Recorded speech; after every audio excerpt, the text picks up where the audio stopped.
Bonjour bandeko, balanda Gilmas Music Channel.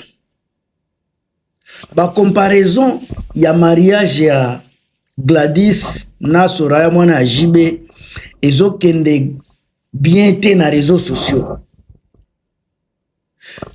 Ba comparaison ngo na ebite soki ezobanda euti wapi. Ndenge esika eza kobimela na ebite soki tozokende nango ti wapi. Pendant que mutu na mutu aza unique na genre na ye, façon ko salela makambo eza unique, alors ba polémique oyo euti wapi yango na ye pe ko pesa point de vue na ngai na kati ya makambo oyo.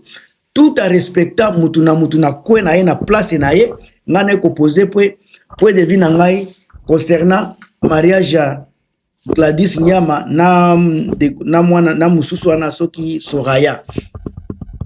Bande ko eza point de vue na nga bozwanga na mabete.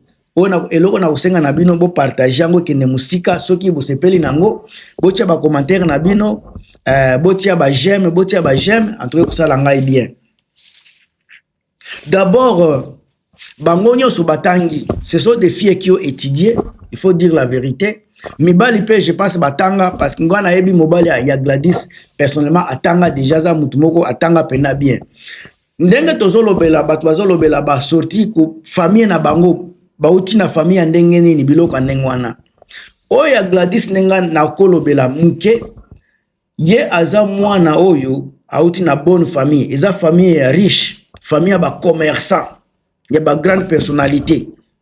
Et loko zobo ma communauté na biso eza couleur ya peau. Et loko zobo ma biso eza couleur ya peau. Congolais aza mutu moko complexé. Congolais soki amoni building azala complexé comme na building ya 20 étages. Congolais aza complexé comme na macadam ya sika. Congolais aza complexé comme na riche. Complexé aza Congolais aza complexé na makambo ebele. Makambo ya mariage toza ko comparer yango, oui, baza bana ba leader biloko yango elekaka pe na ba États-Unis basala kango. Mais tant que oza comparer ce mariage na mariage eza na marque nango. Mariage eza ki de qualité. So botali mariage ya Gladys eza tellement différent na mariage ya Soraya sur tous les plans. Alors moi ko comparer yango kuto ezate. Mariage ya nani ya Gladys ezalaki mariage moko naturel. Les choses se faisaient naturellement. Nyos o ezalaki koleka ezalaki naturel, mariage moko naturel oyo basali yango vraiment avec simplicité. Soki bo sali sika déduction ya eloko noti koloba, bokomona que ce sont des gens au nazo lobela ezabatu déjà baleka na ba étape ya richesse, bayebi mbongo eza nini, bayebi fête eza nini. Pona bango mariage eza quelque chose ya extraordinaire été. Au mariage à Gladys, pona bango c'est mariage normal. Mais ce botali côté ya Jibe, on dirait ezalaki mariage ya la concurrence. Balingaki ba concurrencer ba sala mieux koleka ya Daïda et ya Gladys. Nde esika bomoni problème eza kobimela. Sika soto lobeli pe toko tamuke na analyse ya mariage ya Soraya, soki Soraya, vous allez voir que ils ont préparé ezala mariage moko balingaki ezala unique, balingaki mariage yango ezala spectaculaire, balingaki mariage ya Soraya balobela yango na monde entier. Soki botali déjà ba signe ya mariage oya wera son ezalaki mariage kaka naturel, batikaki yango naturel, eleka naturellement. Mais côté Jibe Piana, ils ont voulu basala yango koleka wera. Balingaki mariage ezala kitoko, balobela yango mingi ezala médiatisé. Malheureusement, encore une fois malheureusement, à force de yakozala naturel été, batu babebisaka makambo ebele. Il fallait que mariage eleka naturel mais balekisi yango mungwa ezalaki sous naturel été. Yango bomoni parce que mariage coutumier ezalaka ya famille.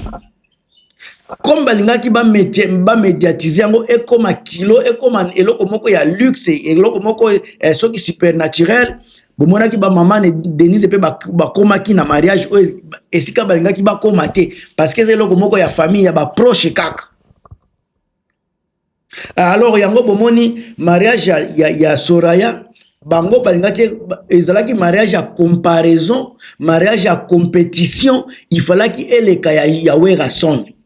Sika na angle wana sika les Congolais comme na uti koloba bazalaka ba complexé et comme sika tellement que mariage ya Gladys ezelekaki naturellement batu basepelaki nango et comme que il faut bala kisaka ke ya Soraya elekaki makasi elekaki bien ba sika na comparaison ya loposo aza mobali ya pembe Soraya pe aza pembe tellement que Werason mariage naturel batu basepeli nango mingi koleka ya Jibe. Il faut bala kisaka ya Jibe kaka elekaki bien. Il faut bala sika na loposo ya nzoto ba komi ko sale la paix compétition ya po. Mobali yango aza pembe, Soraya pe aza pembe. Mais koto yo pe Gladys aza muindu, mobali ne peza muindu. Gladys aleki bango na te. Koto pe bango pe baleki bango na pembe, c'est normal. O eza couple ya batu ya te chocolat, koto eza batu ya pembe. C'est normal. Si quand on a mini choyo, Gladys c'est tellement que bokomi ko traumatisé ba photo a komi ko lakisa na ndenge baza ko vivre. Bango baza soki botali bana ya Jibe na bana ya Werason. Façon na vie, façon de vivre na bango sociale. Vous verrez que côté ya Jibe balingi luxe. Balingi ko lakisa que bango ne baza au top. Et pas ya Werason vous verrez que baza ko vivre vie à simplicité. Alors bandeko mutu akenda poto mutu aviva déjà bisengo mutu aviva déjà vie ayebi de quoi je parle ba oyo balakisaka o ba milakisaka ke bangonde baza danse mingi bazalaka na eloko te bato baza na tendance ya komilakisa ke ngai nde mingi bazalaka eloko te. Mais bao baza komi bomba baza simple attention na batuana. Une chose naza komona entre Soraya na Gladys nano na côté à foyer entre mibali mibale wana selonga entre mibali mibale wana na yebite mais naza ko soupçonner muta ko vivre amour bien muta ko vivre mariage ya solo mariage moko naturel et kozala Gladys na mobali na ye.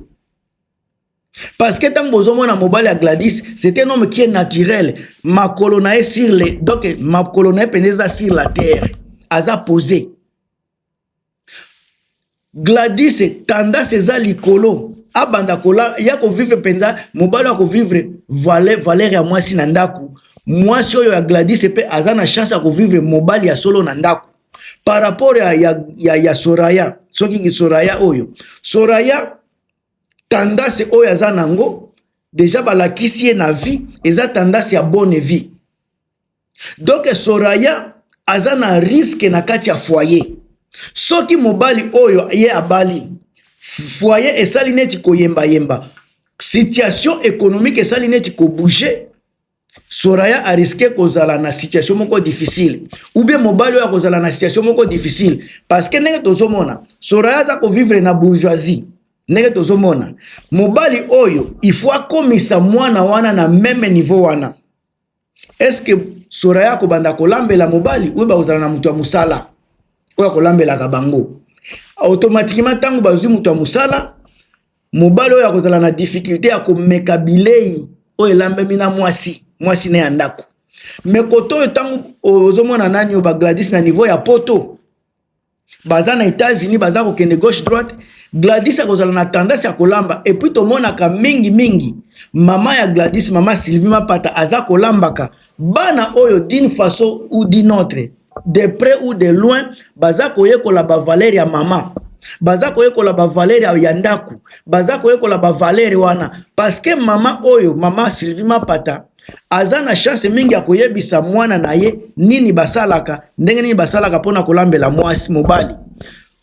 Werason aza riche, aza patron. Mama Sylvie azangi mbongo ya kozala na mwana musala te. Mais soki aza ko préférer kolambela mobali na ye parce que ayebi eloko mobali na ye alingi asepelaka nango. La même chose maman Sylvie atamuso aza ko transmettre même idéologie wana na bana na ye. Alors foyer oyo kozala moi na chance ya ko vivre bomengo bisengo ya mariage ekozala foyer ya Gladys na mobali na ye. Garçon to moni ke aye pa ya nani ya Soraya. Soki ezape mariage oya ko prouver tokomona sike ko kende kaka. Soki eza a mariage ya solo naturel tokomona pe kaka parce que toza kaka awa. Toza tokepe me paite toza kaka awa. Eza na mariage oyo eza mariage forcé ko prouver que biso nde tozali. Eza pe na mariage oyo ezole kaka naturellement. Wana eza de mariage bomona ki wana moko eza naturel, moko eza ya ko prouver que biso nde. Wera sali banda ndaku na ye batu baye batu basepeli jibe ngaki ala kisandaku malheureusement pe ndaku ya jibe to lobelaka ndaku ya jibe bazo lobela ngo résidence mais au contraire eza résidence te eza ni domicile ya jibe parce que résidence nde place muto afanda ka temporairement domicile eza place muto azalaka permanent esika to mona ki jibe nde ndaku na ye domicile na ye wana ba adresse na ye wana nde kendeke. Mes chers amis, totika influence ya koloba oyo nde oyo. Na réalité à makambo, qui va vivre le vrai amour, le vrai foyer entre bango mibale? Ngai naza komona Gladys. Parce que Gladys aza na mobali toza mona mobali aza mobali ya solo, aza mobali, aza beauté, aza beau, aza riche, aza posé, aza pe muto akende kemikili. Ya jibe na ebite so aza mwana ya nani mais en tout cas yepe aza na bonne famille bango tu baza égal nazomona te muto aleki moninga mais muto akoleka moninga kaka na oyo bakopesa na kati ya foyer.